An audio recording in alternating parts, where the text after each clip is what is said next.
Faites appel à vos anges. On ne le répétera jamais assez, faites appel à vos anges. Il est tout à fait normal de faire appel à eux. Vous avez au minimum un ange à vos côtés en permanence, qui vous quitte jamais, qui est là depuis votre naissance et même bien avant. Il sera là jusqu'à la mort de votre corps physique et vous accompagnera dans l'après, pour continuer votre chemin. Vous ne devez pas avoir peur de contacter votre ange, ni de vous croire assez nul pour mériter une aide aussi pure et divine. Vous ne l'attendez probablement pas, mais votre ange, ainsi que les autres anges qui vous accompagnent, vous parlent très souvent, pour ne pas dire continuellement. À chaque action ou pensée que vous avez, votre ange vous parle, vous conseille, vous rassure et surtout vous envoie tout son amour divin. Il est auprès de vous. Et il ne demande qu'à vous ouvrir à son amour bienveillant et ses conseils. Le plus beau cadeau que vous pourriez faire à votre ange est de penser à lui envoyer également votre amour pour cet être de lumière et de vous épanouir dans la vie, vivre dans la joie et l'harmonie. Alors, qu'attendez-vous? Lancez-vous! Comment parler, contacter votre ange?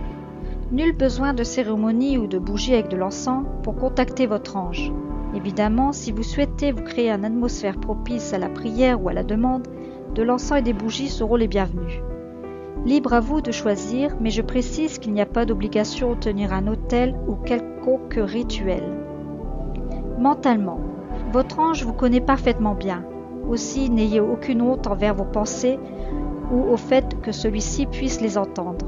Votre ange vous regarde avec un regard aimant. Jamais il ne vous jugera. Vous pouvez donc penser librement.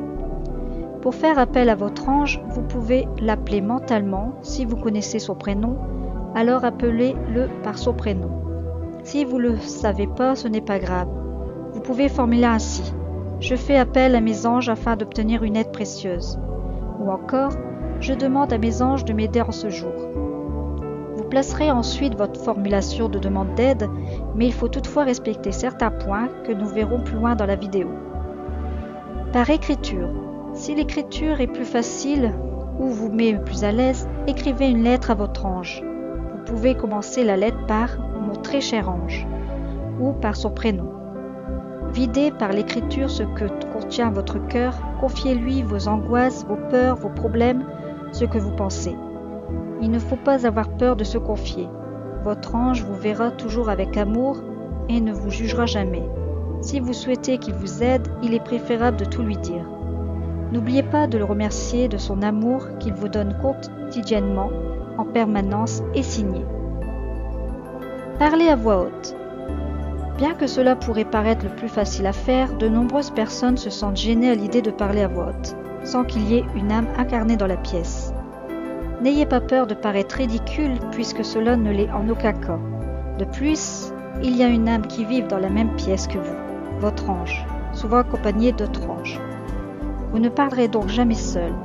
Peut-être que vous n'entendrez pas consciemment ce que votre ange vous dit, mais votre ange le perçoit. Parlez donc à voix haute, comme si vous le feriez pour un ami.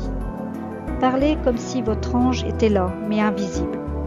Au bout d'un certain temps, vous percevrez leur énergie bienfaitrice, ou même des petits signes qui vous prouveront que vos paroles ont été entendues. Ils aiment qu'on leur parle, alors n'hésitez pas une seule seconde à leur parler. Même si ce n'est pas pour demander de l'aide, parlez de vos ressentis, de votre quotidien, de ce que vous pensez leur fera grande joie. Visualisation. Pour faire appel à votre ange, vous pouvez aussi visualiser un ange dans votre tête. Tout ce qui concerne les anges les attire. Vous attirez donc votre ange qui sera déjà très proche de vous. Vous pourrez ensuite passer à une méthode de communication avec lui comme vous le sentez. Il en va de même pour faire appel aux archanges. S'adresser aux anges. Il est important de vous rappeler que vous parlez avec des êtres divins purs. La politesse est donc de mise. Cela est toujours préférable et agréable pour tous. Si vous connaissez le nom de votre ange, appelez-le par son prénom. Sinon, vous pouvez l'appeler par « mon ange » ou « mes anges gardiens ». Le remerciement est principalement le seul don que nous puissions leur donner en retour de l'aide qu'ils effectuent quotidiennement pour nous. Il aimerait donc un simple merci de votre part. Ce n'est pas une obligation, mais c'est vivement conseillé. Votre ange vous aime et vous respecte. Il ne serait pas très sage de tout garder à soi. Vous pouvez également les remercier en leur envoyant de l'amour via le chakra du cœur.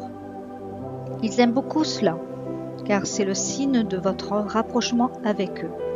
Et il n'y a rien de plus beau qu'un échange dans l'amour le plus pur et le plus divin qu'il soit. Formulez votre demande d'aide. Lorsque vous vous adressez aux anges, il est conseillé d'utiliser le moins de négation possible. Les mots prononcés sont des vibrations et les vibrations sont de l'énergie. Il serait fort dommage de créer davantage de barrières entre l'amour de votre ange et vous. Ce n'est pas le but recherché. Soyez précis dans votre demande. Vous pouvez exprimer clairement votre demande. Vous pouvez commencer par expliquer la situation telle que vous la percevez, extérioriser ce que vous ressentez de la situation qui vous pose problème.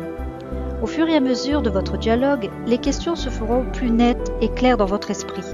L'action de votre ange sera déjà à l'œuvre. Par exemple, vous avez un problème financier. Que ce soit par votre travail ou d'une autre manière, la demande peut être formulée de cette façon. Mon ange, je fais appel à toi aujourd'hui afin que ma situation financière s'éclaircisse. Je rencontre quelques difficultés parce que, et là vous donnez l'explication, peux-tu m'apporter tes conseils et ton regard angélique sur cette situation? Je t'autorise à utiliser les moyens dont tu disposes pour me faire comprendre ou me montrer le meilleur chemin afin de changer ceci. Je suis ouverte au changement et ce qui en résultera, car je sais que c'est ce qui m'ouvrira à l'amour inconditionnel et à la joie de l'âme. Je te remercie du fond du cœur. Vous pouvez à ce moment-là leur envoyer de l'amour.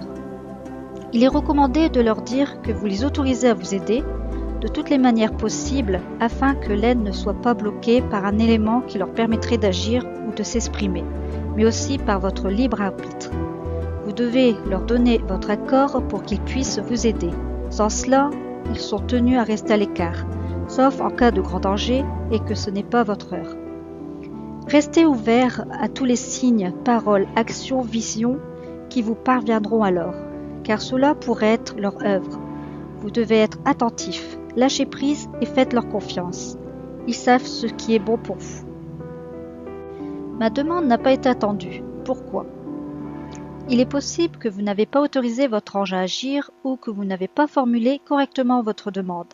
Ayez l'esprit calme pour bien formuler votre demande.